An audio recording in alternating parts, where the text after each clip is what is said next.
Welcome to another episode of DD on the Spot. As always, I'm your host, Ryan Johnson. Before we get to our guests here today, I'd like to remind everyone that if you enjoy this content, to please give a like and subscribe down below. We greatly appreciate it. We have Megan Brynok on the podcast with us. She's coming to us all the way from Pennsylvania. She's an NPC bikini competitor. She's also a med professor, and we're here to talk to her about, just everything that she's been up to. But most importantly, she's our current guest. Megan, thank you so much for being on the show. Hey, thanks for having me. Absolutely. So why don't you give us a little bit of a backstory on what inspired and motivated you to make that change and adapt that healthy and fit lifestyle? Yeah, for sure. So I actually kind of started my journey when I was about 16. I'm going to be 26 this year, so past decade of my life. Um, it was really my first job was in our local gym. I mean, I was only working there like 2 or 3 nights a week after high school. But that's when I really got introduced to the bodybuilding style because before that, I would do like Jillian Michaels DVDs or Zumba was like really popular back then. So I would do those things, and I was somewhat of an athlete in high school trying different sports, but I never found a sport that I excelled at. When I started lifting, I would work and then I would lift after I would work, and I just saw my body changing. I saw myself getting stronger, happier, my energy levels increased. So yeah, I was really in and out of fitness because I graduated high school, went off to college, so it was always there, but there was a lot of transitioning. I partied a little bit in college and all that good stuff. So I did fall out of it for quite a while, but after I hit like 20, 21 years old, I noticed my body started changing. I had to be more conscious of what I'm putting into my body because if not, I saw what was happening. I was gaining a little bit of weight. So yeah, I got back into it, still a little bit on and off, and then I started competing when my husband deployed. I said, he was gone, so I was going to replace the time that I would normally spend with him training and getting ready and just trying because I never did anything like that before. I'm like, you know what? I'll give myself something to focus on. And it was the best thing I could have done for myself because now I'm just like, I love it. I want to just keep going. I want to see how far I can take it. And also a health coach. So I was able to take my medical experience of 7 years and I don't know, all the knowledge I've ever obtained and just it's like my life now. I don't even feel like I'm working when I'm helping other people do it. So it's amazing. Well, and I gotta say that is one of the best things I can use to describe is find a job. Honestly, that, like you said, you don't feel like you're working, but I mean, I completely understand what you're saying. Once you reach that age where you start to realize that the things that you eat are going to affect you a little bit more. Believe me, I wish I still had that high school metabolism where I can, get done with football practice or baseball practice and go and have a milkshake and two hamburgers and large fries and not worry about gaining a single ounce. But yeah, Yeah. unfortunately, I mean, I'm 24, so yeah, I'm definitely starting to realize that when it comes to, hey, you got to lay off the junk food every once in a while and you got to, get it just a little bit more cardio. So yeah, that's one of the unfortunate things that happens as we get older. But one of the things that I love to ask, because I always say, if you were to walk into a gym with 100 people, there's 100 different ways as to how those people got into shape, whether it comes down to, I mean, their diet, their nutrition, their training, how many reps they do, what exercises they do. I mean, so many little things add up to the overall package that people end up seeing. Was that a struggle for you when you were getting started, sort of realizing what works best for you? Because I always say, if you were to walk up to someone and say, like, hey, that body part of yours looks really amazing. What did you train to get it to look like that? What works best for them 99% of the time is not going to work as good for you. Yeah, for sure. So I it wasn't really a struggle for me. I think because I tried so many different ways of working out previously, like all the workout videos. I thought cardio used to be the answer, but I hate running. I hate cardio. I avoid it at all costs. So really, it came down to what I like, and I would, of course, excel at the moves that I like. Like I love working shoulders. I love working glutes.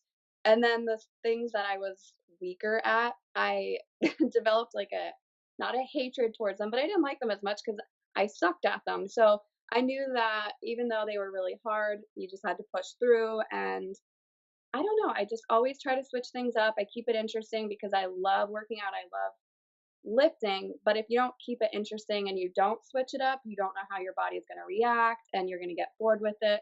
So I feel like I'm blessed because I have good genetics and I've always had like more muscle mass on me than most women, even when I was in high school. So I feel like I never really struggled. I've always seen pretty good results. And I mean, I always gotta say, I'm 6'3", so I mean, just lower body with me too. I mean, like I just, I could train lower body 100 times and 100 times straight. I mean, nothing would ever change for me. And probably my biggest pet peeve, though, is especially with the genetics, is calves. That is the number one thing for me Well, because 95%, 99, I'd probably say more like 99% of calves is just pure genetic where you'll see the one person walk in with just really huge ones and you're like, okay, yeah, that person's never lifted calves or done anything with calves a day in their life. But like I always said, I could inject pure muscle into my calves. I could, do 10,000 calf raises every day and they wouldn't grow an ounce. I mean, it's one of those anomalies that really impacts a lot of people.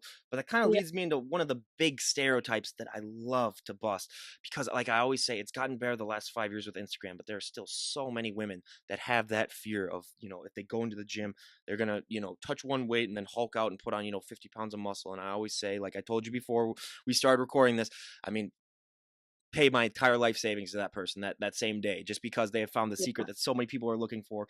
Did you ever have that fear when you were getting started? Even if you didn't, I mean, being a coach now, I bet you hear that all the time. What do you like to say to that whenever you hear that?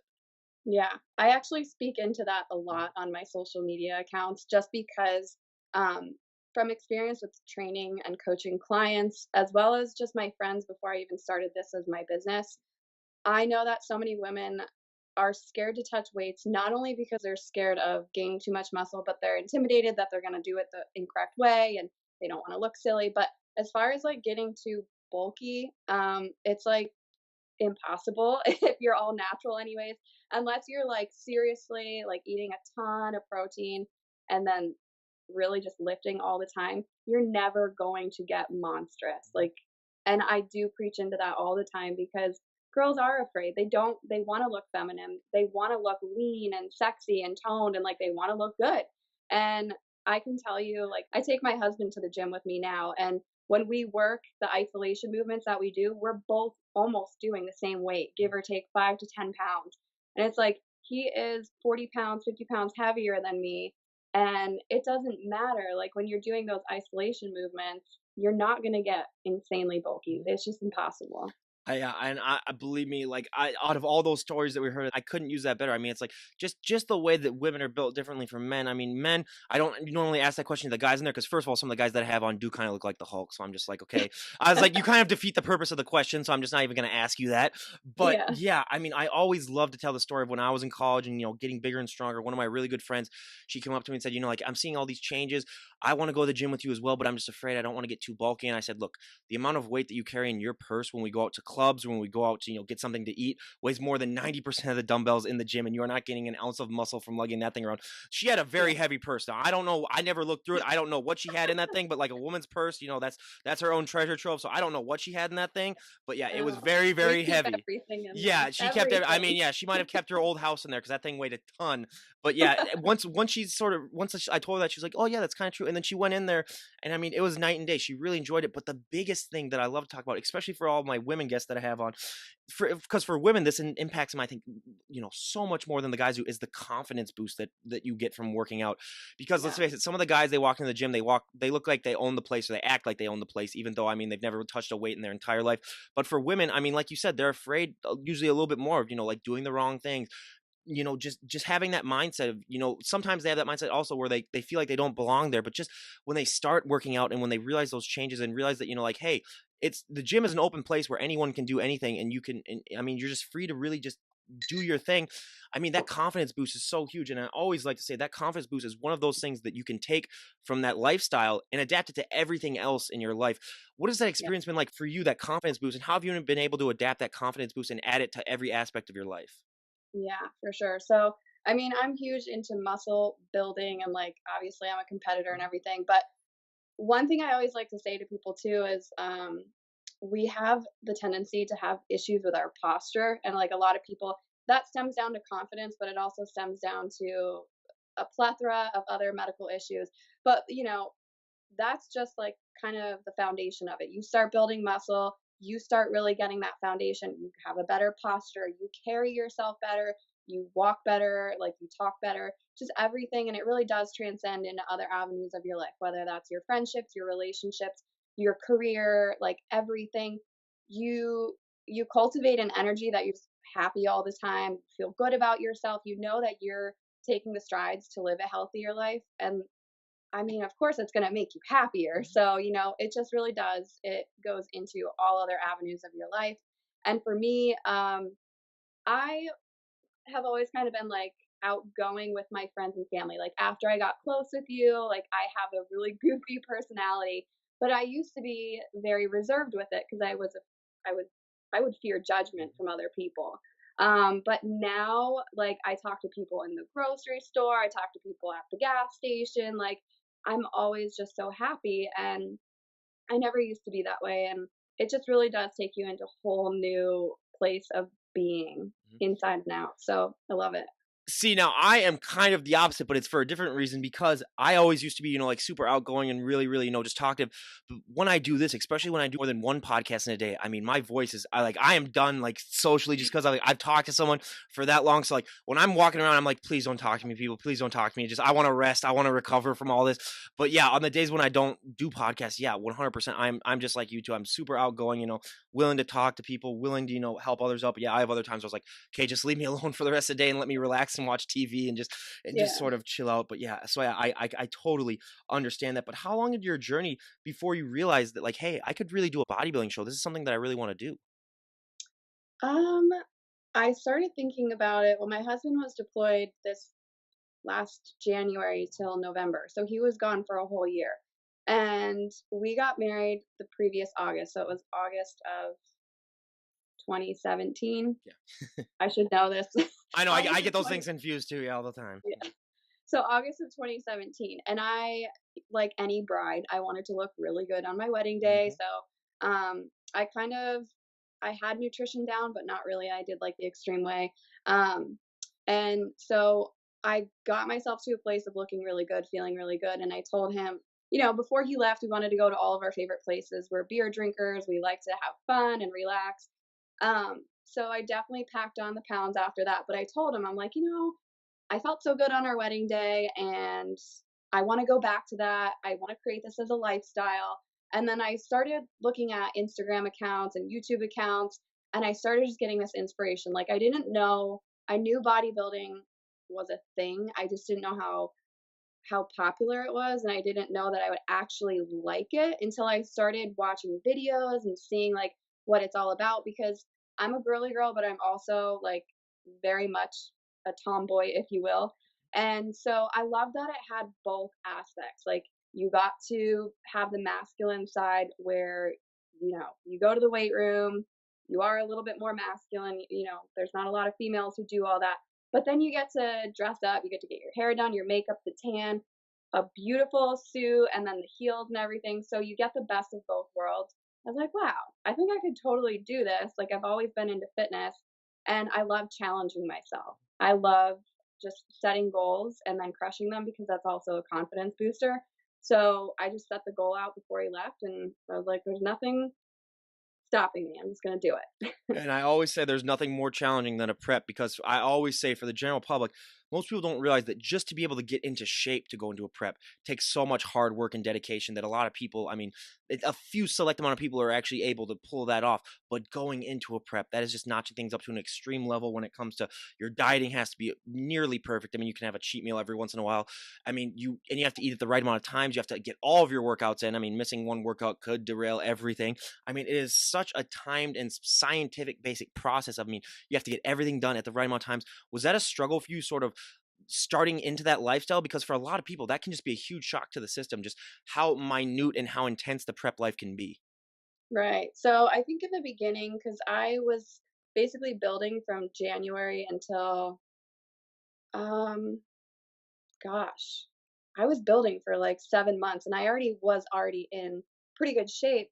So my calories were at a place where it wasn't so hard.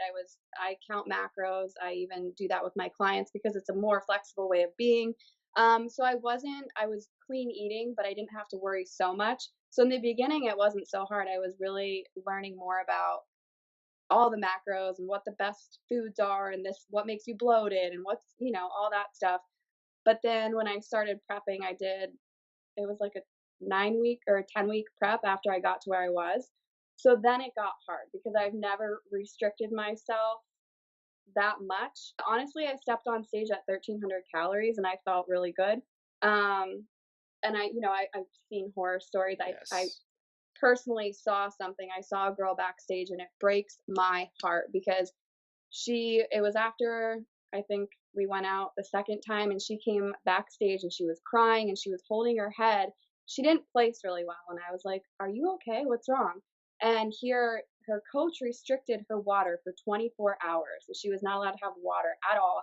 She had such a headache and she was so dizzy. And I grabbed her a water and she's like, "No, I can't. I have to wait until, finals are over." I'm like, "That's just not right. You need to drink this water." And so, I know there's horror stories and some girls go to lengthy, lengthy extremes of even sodium manipulation, water manipulation, all of that. And, I did none of that. Mhm. The girls were laughing at me because I had peanut butter M&Ms backstage while we were pumping up, and I'm like, "Heck yeah, like this is awesome." Yeah. And they were like, "I can't eat anything, I can't drink anything." Mhm. So I learned, I have a really solid background as a medical professional and a really solid science Mhm. background that you don't need those things. So my prep wasn't nearly as extreme, I think, as many Mhm. people's are. Um, and my husband wasn't around for all the temptations. He was deployed. Yeah. So, oh, you Oh, see we my dog? saw we saw one of the dogs. That's our one dog sighting that we get in the podcast, everyone. We always love the dog sightings in the background. What's the name of that dog? That's Sadie. Sadie. Oh, that's a great name.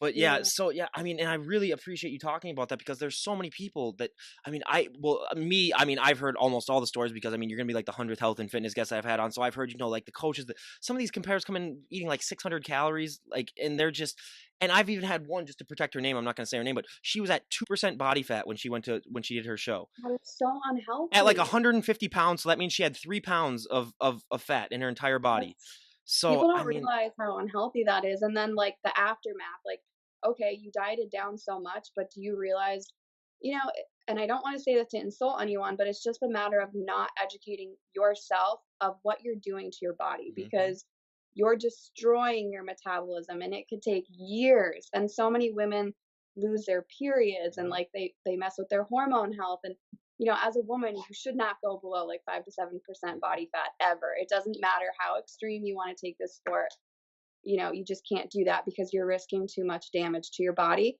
and then what are you gonna do 20 to 30 years from now? Like, you don't know how that's gonna affect you in the future. I have seen, and you see some of these photos of these people who, when it was a lot more common to do certain things and to try certain things, and you see what they look like now, and it's just that should be just a warning for a lot of people when they look like Yeah, that. They're like, do you want that to be like that? I mean, I have no disrespect. I mean, honestly, do what you want to do. I mean, I'm one of those type of people, but yeah, it's just one of those things where it's just like kind of like with smoking. There should be a caution sticker right next to it that says, like, this is what's going to happen if you do it though, but yeah, you can do what you want to do.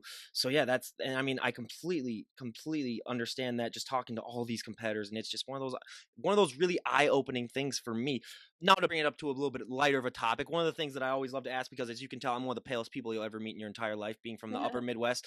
I mean, I'm like, when I take my shirt off, I'm kind of like one of those Twilight vampires, except it's not sexy at all. It's like one of those, I mean, the sun reflects off of me where it's kind of like, it's like Rares of the Lost Ark when they open the Ark at the very end and everyone's face melts. oh, It's kind of like that, where I mean, I could yeah. I could have an 8 pack, and it's just because it's just so bright where everyone just blinds them. What is that feeling like for you when you get that put that tan on? Because we see so many people come on and talk about like how you see muscles you never even knew that you had. Everything really seems to pop out. What is that feeling like for you? Well, the first time I got a tan, I mean, you do it the night before and Mhm. then you do it the next morning, and I actually, when we did it at night, I was surprised because at first it wasn't as dark, and when you see the competitors on stage, they're so dark.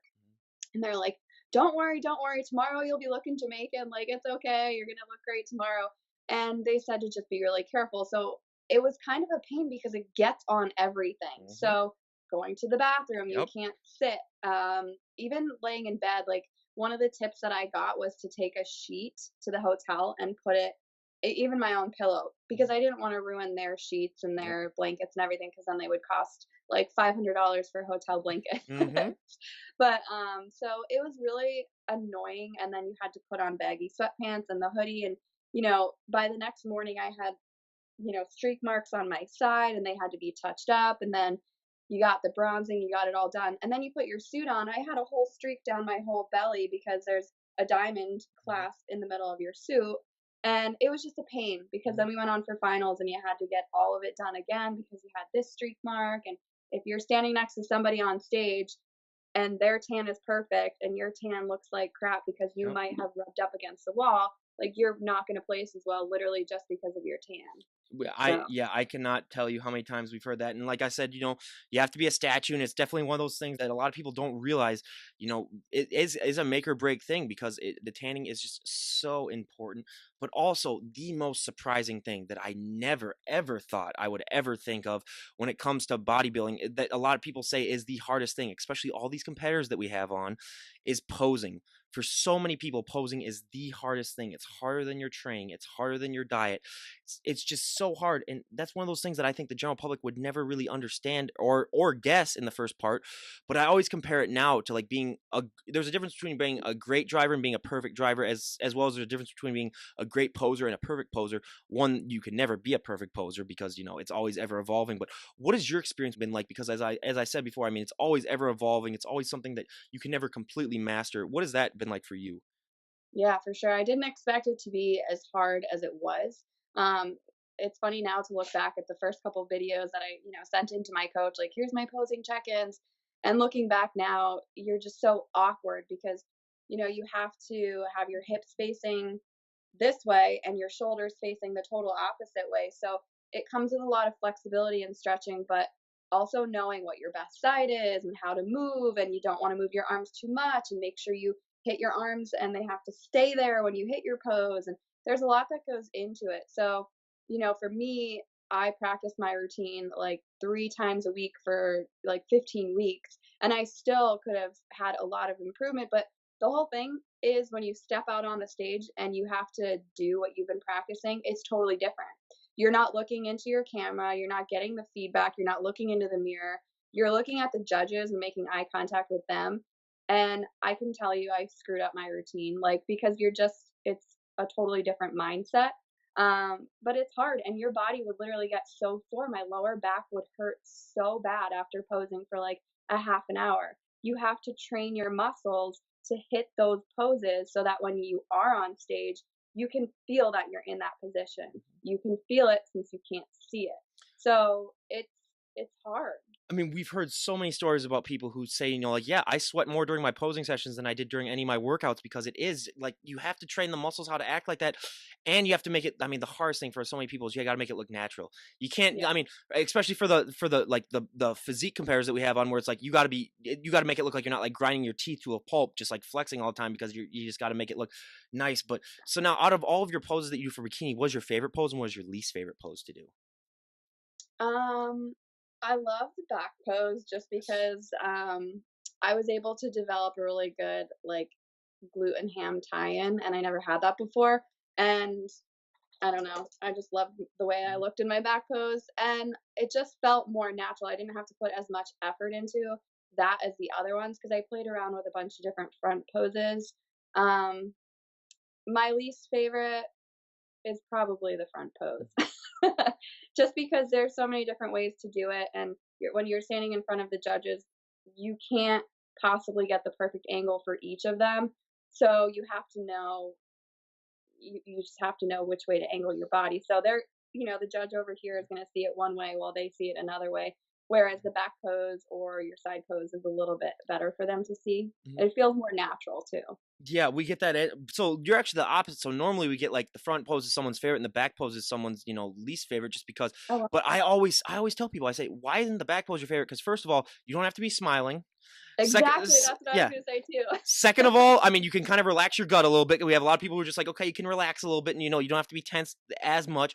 But yeah, that's one of those things that I would definitely say so myself, just because that I'm just one of those people where it's like, yeah, if I had to keep that smile on for all that time, I mean, that's really It's really hard. hard. Yeah, Yeah. yeah. Well, I can only imagine what that's like. I mean, because I've had times, even going out to the mound for pitching important games where my legs were shaking, but like trying to keep that. I mean, I've even been known sometimes as the guy that was like punching his legs because I was trying to get them to stop shaking. So I was just Yeah. like, okay, stop shaking a little bit. So yeah, just doing that competitively, I mean, that is just amazing what they have to go through, and that's why I love asking these questions, because a lot of people just don't realize. They just see people just posing on stage and they don't realize all of the back story that entails that just to get up to that point.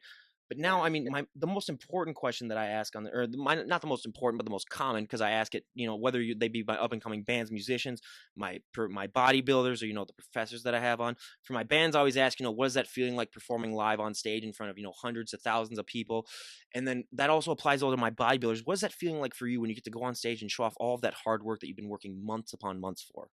Mm.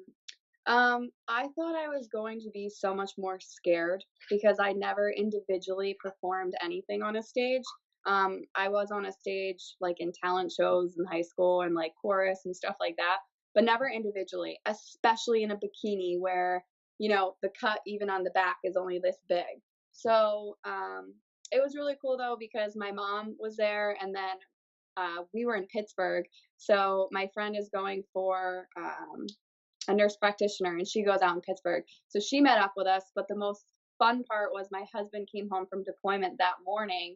He showed up at 6 a.m. at my hotel. So like he got to be in the audience and I didn't think he was going to. So I think that helped, but also I was so nervous because I haven't seen him in a year. Um, the first time I stepped out on stage, I was so nervous and I felt so awkward. But then after going back out, because I competed in, 3 different classes, I felt more at ease and I was like, this isn't so bad. Like there wasn't hundreds of people in the audience. It was a bit of a smaller show. But I felt proud because I'm Mhm. like, you know what? I did it. I'm here whether I place or not. Obviously I wanted to place and I did end up winning first, which was Mhm. freaking awesome. But I was just proud of myself and I'm like, you know what? If I could get on stage and do that and I could cultivate that confidence for Mhm. myself, that's a win in my book. So, Yeah. And I always say, just like I was saying before about finding a job that you don't feel like you're working, but find that one thing in your life too where you just feel so alive and just follow it. Because I mean, we're on here for such a short amount of time, and just to find that aspect and just go with it, I mean, is so positive for the individual person. I mean, that's nothing that I could really recommend more than that. But now go to another fun question. So what is your go-to post-show meal? well, we went for burgers and beers. Burgers and beers. Yep, obviously. Yeah, for sure. I mean, I have had a few girls from Wisconsin, and I always ask them. I always thought chugging beer was part of the competition because they're being from Wisconsin. But yeah. I mean, I always say if I were to ever compete, I would just rent out a Five Guys for the night, and I would just say, look, here's $1,000 or whatever. Just make me $1,000 worth of burgers and fries, Yeah, and we're gonna see how far I can go before I pass out. That's gonna be the yeah, time I say we know when to stop is when I passed out from food. So yeah, yeah, yeah. that would definitely be one thing. Post-show food was so fun. Even, Oh, like, breakfast the next day was fun too. yeah. Oh, But yeah. I mean, and what does that food taste like? Because I've never had that. Where I mean, like you said, you've went months upon months without ever having something that tastes so sweet. Does that just make it taste like the best food that you've ever had? yeah, I was in heaven when I was eating Mhm. the burger, just 'cause I haven't had a burger like that in Mhm. so long. I mean, it had bacon, cheese, it had, like, everything on it, so it was really juicy, Mhm. and I was, like, taking pictures. I'm like, "Oh my god, this is so good." Mhm. But the beer tasted even better. I actually did drink beer on my prep, which Mhm. everyone thought was crazy. Oh wow. Only 1 weekend, but it was, like, Oh yeah. 3 weeks out, and I had, like, a couple beers. I'm like, "So what? It's not a big deal. Mhm. I'm 25, like, I wanna have fun."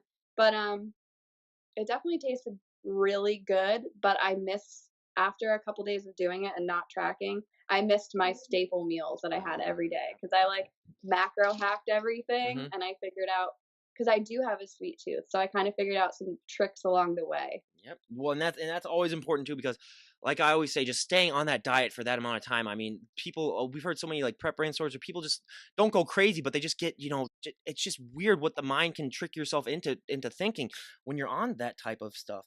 So Yeah. yeah, I mean, yeah, that's amazing though. But now, probably the most important question that I love to ask everyone on the show, and we talked about it a little bit more, but it's one of the main questions that I love to ask because it's not talked about really at all on Instagram. But so many people look at these competitors and they don't realize that that look is not sustainable. You're not going to be able to look like that 365 days out of the year. I've had so many friends come up to me and say, like, Ryan, I enjoy watching the podcast, but I'm surprised myself, that these competitors aren't able to look like that year round. Cause I just always thought that that's how, that they work that hard for it, that they're able to, keep that look and that they just compete like that, like year round. And I always say, that was one of the most surprising things for me too. Well, I knew that before I started the podcast, but just when I first started following people who were into health and fitness was that you aren't able to keep on that weight. I mean, especially for women, but even guys too. Guys cannot keep on that weight. You're going to keep that weight for maybe if you're you're lucky, a day or two afterwards, and then you're going to start gaining weight. But what was that experience like for you? Because we have so many people that come on and say that, they get anxious or depressed, realizing that, like, hey, all this hard work that I've done, I am going to have to put on weight though. Was that a struggle for you all? Um, I definitely can't lie and say that it wasn't. Mhm. I actually, with my reverse diet, I didn't do it as structured as I wanted to.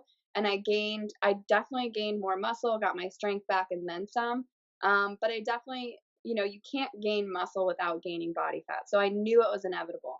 But I did go a little overboard sometimes because I mean, my husband came home, I was enjoying life Yep. a little bit more. I'm like, well, I'm not competing for a while. Like, it's just going to turn into muscle. Like, I was like, whatever, being a little bit more free with it.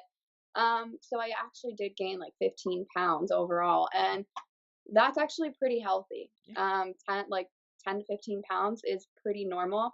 And it was difficult because, during prep, you're going down, down, down every week in weight. Your check-ins, you're looking better, leaner, you're seeing more muscle definition. And now it's like I know my muscles are there. So it's hard because you're building, but you're also gaining weight. So like my shirts don't fit me the same way, my pants don't. But I'm like, you know what? This is my sport. And as much as I could let it bother me, I don't care because I'm getting stronger and I know what my goal is and I know that I'm working towards it and I'm taking the right steps. So it is a little difficult, but it's kind of nice because it's winter and I could wear sweaters. Yes, I mean that's So why you can see me rocking here. And I always say during winters up in Minnesota, I love to gain 10 to 15 pounds every winter, just because if you're lean during the winter, I mean you're SOL because you're gonna get you're gonna, especially mhm. during that polar vortex where it was negative 37 up here was what it reached, negative Yeah. 60 wind chill. I mean if you're out there for 3 minutes with anything unprotected, you're gonna get frostbite. So that's Oh, yeah. Yeah. yeah. I mean Yeah. I have stories about that, but I've already told it for enough podcasts. I don't want to scare people or make people feel depressed even more than they already do sometimes. So yeah, that's definitely just a story for a different day. But at what point in your life did you decide that you want to get involved in the medical field? Was that something that you always wanted to do? I actually was in the medical field since I was 18, right out of high school. Wow. So, I really, in high school, like, I never knew what I wanted to do career wise. And the healthcare field was one of those jobs that no matter what avenue you took in the healthcare field, you knew it was going to be there. You knew you were probably going to make decent money. I knew I always wanted to help people. That was the biggest thing. And I wanted to be able to find a career that I could help people, but also be able to make good money. And so it ended up, I worked as a nurse's aide for like 3 or 4 years, and then I went to ultrasound school. So I was in ultrasound school for 2 years, and then I worked in the field. And now I run my health coaching business full time. So I was able to take all of that knowledge into my business and more. Um, and I teach ultrasound part time on the side because I love the knowledge I've obtained, and I love being able to take the experience that I had working in the field because I kind of got the short end of the stick because I had to work night shift, I had to take call, I had to work second shift, worked, weekends, overnights, holidays, all that. So the cool thing was in the hospitals that I worked, I got to see a lot of pathology, which obviously I don't want to see that, but I was able to learn a lot, go to the OR, do a lot of really cool stuff. So now as a teacher, when I could take myself back a couple years ago and I was learning and I didn't have someone to put application with, what really goes on. So now that I can do that, I just love it because my students are like, wow, you explain it in such a good way that I get it. I'm like, oh, you're so lucky. Like, I wish I had that when I was in your shoes because they revamped the program. But yeah, my mom also kind of pushed me to do the medical field as well.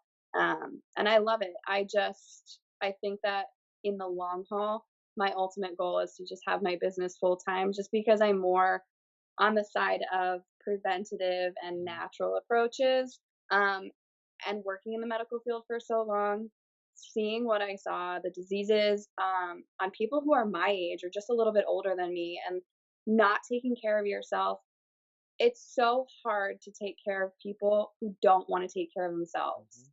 And I'm at the opposite side of the spectrum now where it's like people are coming to me because they want to take care of Mhm. themselves. So, um, you know, I I love it and Mhm. I never regret anything that I do in my life, but it's certainly not what I want to do long term. Mhm. And that leads me into probably the most important question that I ask, all of the medical people that I have on. Like you said, you see some people that, have either just through their own choices or just being dealt a rough hand in life. They have unfortunate circumstances, and they can be as young as, I mean, I'm 24 or 25, as young as we are. So, and that can just be so shocking. But how much also extra added motivation does that give you when you go to the gym and you work out, just sort of realizing I am so blessed to have the body that I have, to have the drive and the willpower that I have. How much more of a, like, when you're feeling down the dumps, when you're feeling like, oh, I can't get this workout in, how much more extra motivation does that give you, just realizing that, like, hey, I am so blessed to be in this spot in life, as opposed to some of the people that I have to deal with? Yeah, that's a great question because I practice gratitude daily, and I am always grateful for having the health and the body and the mind that I do because it's crazy, but over 90% of the diseases in the whole entire world have everything to do with your nutrition and your lifestyle. Mhm. So there's literally less than 10% of diseases out there that are, autoimmune, congenital, or, hereditary, whatever that may be for the person. But so knowing that over 90% of diseases you can prevent for yourself, and I never would have known all these diseases if I didn't have my medical knowledge. So after seeing all that, I really just take pride in feeding and nourishing my body and just advocating for other people to do the same. Because when I talk to people, especially around our age, I'm like, okay, how is your parents' health? Like, think about when you look at someone who's in their 40s and someone who's in their 70s. Sometimes the one in their 70s, they look better and they're Mhm. healthier and they're more active.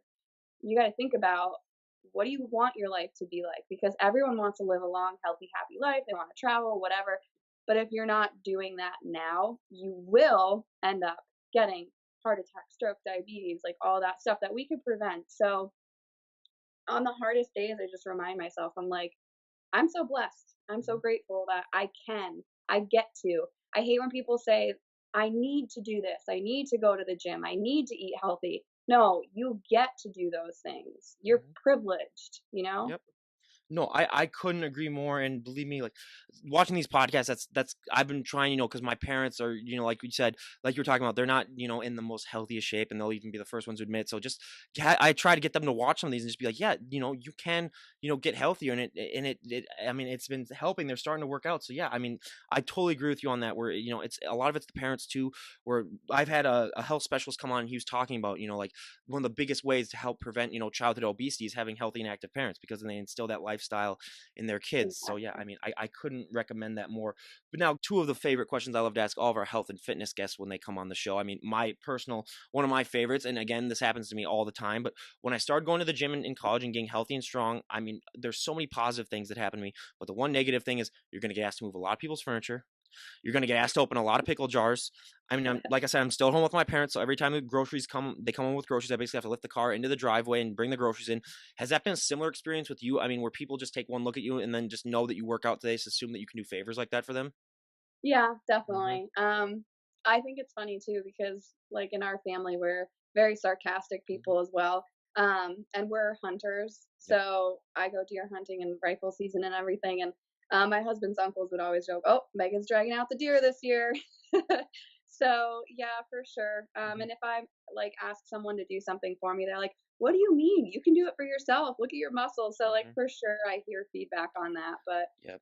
And well, I yeah, always say for me, it's a double-edged sword, because being this tall, I could have zero muscle at all, and then people would be like, "Oh yeah, the tall guy can do it." So yeah, yeah, that's for me. Yeah, but yeah, like even just last summer, every other weekend, friends text me, "Hey, I'm moving out of my parents' house. Can you come and help me move all my stuff?" And it just got to a point where I mean, I accepted it, and I realized that, it's just one of those things that's going to happen. But my favorite question, and honestly, probably my audience favorite question as well, that I love to ask, and again, everyone, before I ask it, it's a multi-million-dollar idea for anyone out there who's thinking of a way to make some money. But when it comes to clothes for fit women, I mean, mm, fit guys have their own problems, fit women have their own problems, but I always say, like, if you have big, broad shoulders, dresses aren't going to be your best friend. Jeans are another thing that we hear of. I know that we saw that you were wearing jeans earlier, but jeans can still be very tough, because when you're competing, you got to have a bigger lower body and a smaller waist, and jeans aren't really made for that. And like you yeah. said, you have different wardrobes for when you're lean as opposed to when you're off season, which I mean is one of the most common answers we get. But what are some other ways that you sort of have found to be able to compensate for the fact that your clothing options can be limited as opposed to the average woman's? Yeah. So I haven't gone shopping in a while, Mhm, probably because you do go back and forth, like, mhm, down to your bra size, like, you literally go back and forth so much when you're changing your body composition like that. So I live in gym clothes primarily. I maybe put jeans on, like, once a week, and I only have them on right now because after this, we're going to a family function, oh, yep. so I probably haven't put jeans on for, like, 2 weeks, but, gym clothes, they're stretchy, they're form-fitting. T-shirts, they could be kind of a pain when you have broader Mhm, shoulders. So it could be difficult. I guess it just depends on where you shop and like what season you're in of what clothes. But I love wearing tank tops because then you don't have to feel the tightness around mhm. your shoulders. And one of my favorite stores that I found that their clothes always fit, including their jeans, is Buckle. I don't know if you guys Oh, have yep. that. I've heard that sounds It's familiar, yeah. yeah, it's a great store.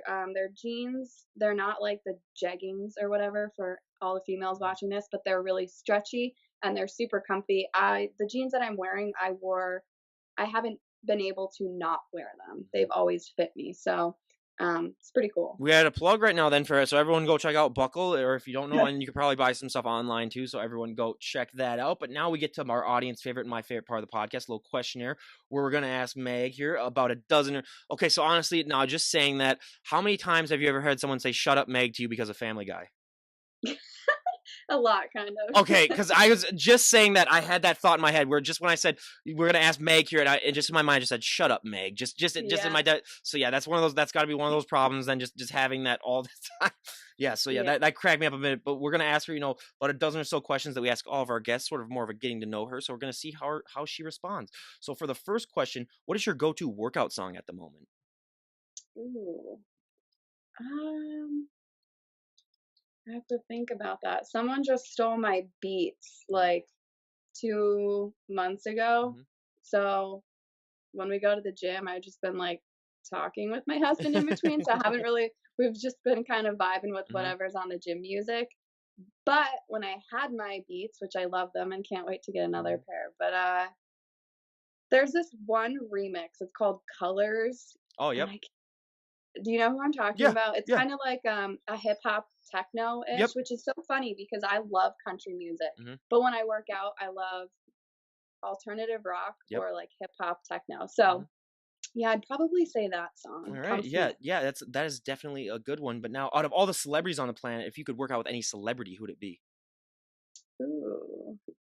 Um, Mark Wahlberg. I love him. See, I honestly would think that that answer would be more popular, but you're like only so you're gonna be like 100th health and fitness guest. You're gonna be like the third person that said that.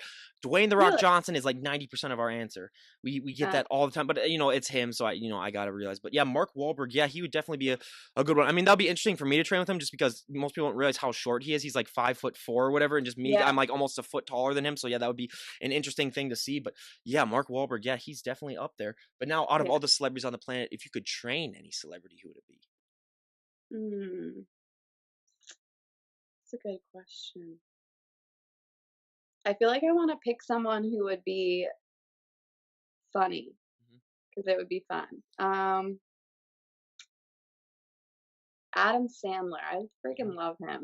Oh, yeah, I just know he's older, but yeah. heck, he would be fun. Happy Gilmore and Billy Madison are some of my favorite movies of all time. So yeah, Yeah. the only problem with that is that you're not going to get really that much of a workout in. You're going to get a great ab workout just from all the Yeah, laughing. from But laughing. but yeah, so that's what I always say.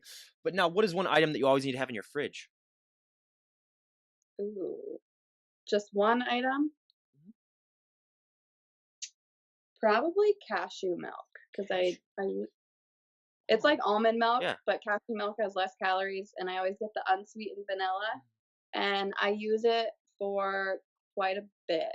So, That is the first time we've heard cashew milk. We have heard almond milk, and we have heard, all these other types of milk, which I mean, that's been fascinating for me just to hear all those different kinds because, I'm just one of those skim guys, just down to the heart. But yeah, all these, I've always wanted to try some of those and see what it tastes like. So one of these days I will get, some cashew or almond milk and see what it tastes like because I'm interested to see what it will taste like. But now, but, out of all the followers that you have on Instagram, what do you think would be the most surprising thing that people would find out about you if they met you in person? mm, that I'm a motorhead and I ride dirt bikes and quads and all that, maybe? I don't really talk about that too much. From looking at some of your photos, I don't think people would understand, that you're also a motorhead as well. Yeah, that's definitely, and that's awesome. I mean, I grew up, in the cities of Minnesota, in the big city part, but I still have a lot of friends who grew up in the southern part, more the farmland country, where I mean, yeah, motorbikes are a way of life basically down there. So and that's totally awesome. But now, if you had the all-knowing power and you could change anything about the sport of bodybuilding, what would be the one thing that you would like to see change most? Um, I feel like I wanna say, because one thing I was introduced to was that being a bikini competitor is so subjective, Mhm. and different judges want different things. I feel like there should be a division in between. Yep. Like, I feel like I don't know, now they want more muscle than they used to, so Mhm. I feel like there should be an in between for sure, because it causes confusion as to what the competitors need to do and what type of package they need to bring to get to the national and pro level. So for sure. Yeah, I hear that. I hear that 100%. Where that's actually one of our most common answers, especially between bikini and figure, because there is such a vast difference between bikini and figure. I mean, figure you're a lot more leaner, a little bit more muscular. So yeah, if they would make a change to that, I would say that would probably be one thing too. But now we go to the fun part of our questionnaire. So what was the last TV show you binge watched? Ooh, we're actually in the middle of watching. Well, I guess we kind of binge watched. I had a sinus infection 2 Oh weeks yeah. ago, so I made him binge watch with me. But it's called Rain. It's on Uh-huh. Netflix.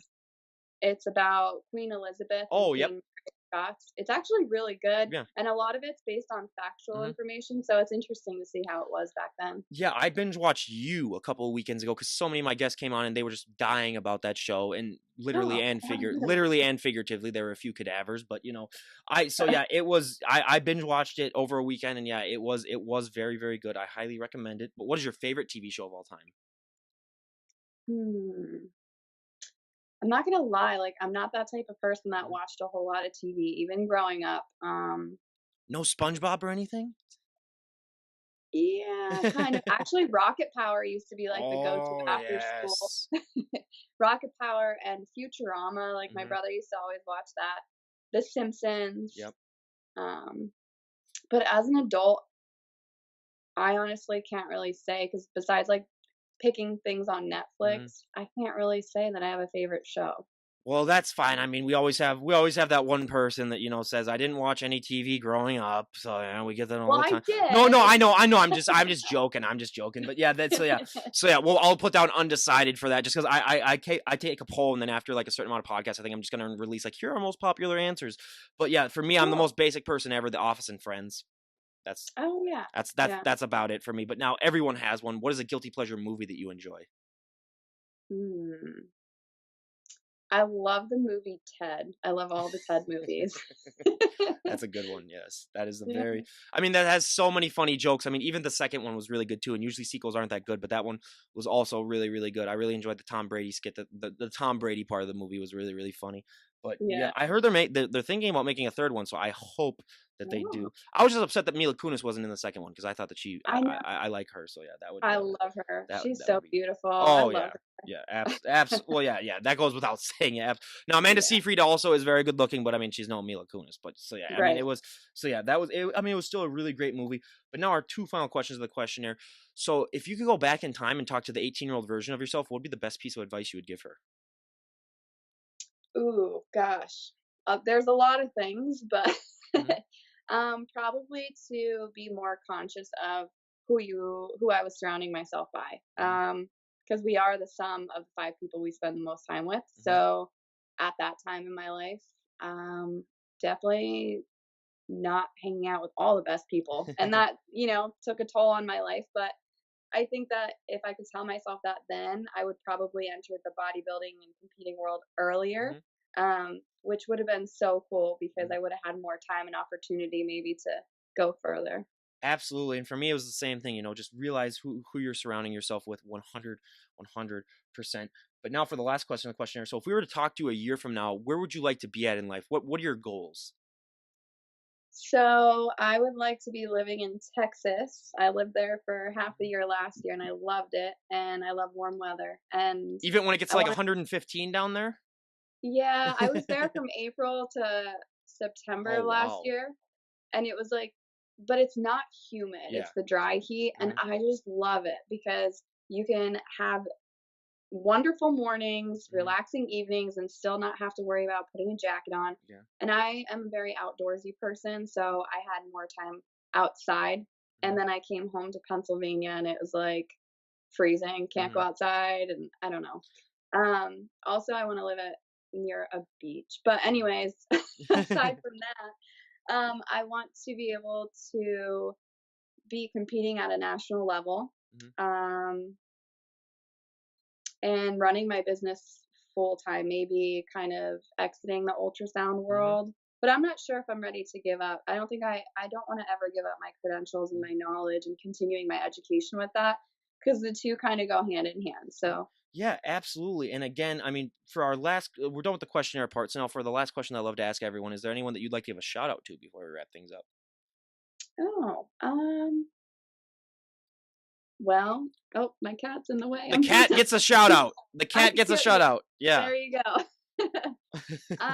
Just I love my family and friends and my husband, but Mhm. actually, I can think of one person that has been such an inspiration for me to really start Mhm. competing and really changing my life was Amanda Bucci. Bucci. Yep. She's my favorite Mhm. person. She's just and I know people who have met her and I've talked to her and they said when they meet her, she's the sweetest person Mhm. ever. And she's one person that I really want to meet Mhm. because her and I have so much in common from everything that I've learned about Mhm. her. And I just respect her. Yeah, that's awesome. So again, you guys, go and give Megan a follow. I'll leave a link to all of her stuff down below. I highly, highly recommend. And like I always say, just looking at some of her photos, you're gonna be inspired to get off the couch and stop eating those Twinkies and get to the gym a little bit more. And again, you guys, like I said, go and give her a follow. And we cannot thank you enough for coming on the show. You were such a great guest, so easy to talk to, and honestly, we love the appearances of all your animals. That made the podcast even better. But again, you guys, go and give her a follow. I highly, highly recommend it. And this is Ryan Johnson, DD on the spot, signing out. Have a great day, everyone. But I always love to ask because I've never been tan a day in my life. Oh, Sadie. But but I always love to ask because I mean I've never been tan a day in my life. What is that feeling like for you when you get that tan? Because we have so many people come on and talk about how that you see muscles you never even knew that you had. Everything really seems to pop out. Hang on, I'll give it a second for Sadie. No problem. Okay, she just wants to say hi to No everyone, but problem. No problem. all right, it's okay. She's a mama's girl. Oh, but yeah, but so is my dog. My dog does not leave my mom. Okay, now we have a red. Okay, yeah, so now we have a sighting here. So Sorry. now, yeah, because I got to show that because my mom is also a huge dog lover. So yeah, when I said I have a Oh, red Siberian Husky, I'm gonna say okay, yeah. So we have proof of it. yeah. Hi. She looks a little brown right now because Yeah, it's the winter time, but in the summertime they get even brighter red yeah. because of Oh, the sun. that's awesome. Yeah, But that yeah, is she's awesome. coming. This is Maya. I love those blue eyes. Yeah. Yeah. Okay, okay, okay, I know. All right, I'm sorry. No problem They're at all all. Believe me, I'm such like when I say I'm a dog lover, like that's an understatement. So like, yeah, this is the best part of the podcast for me. Oh, I love it. Yeah, Yeah, they're so spoiled. yeah. My other cat is coming over here too. It's like they're all waking up from their naps and Yep. they're coming to say hello. Oh, no problem at all.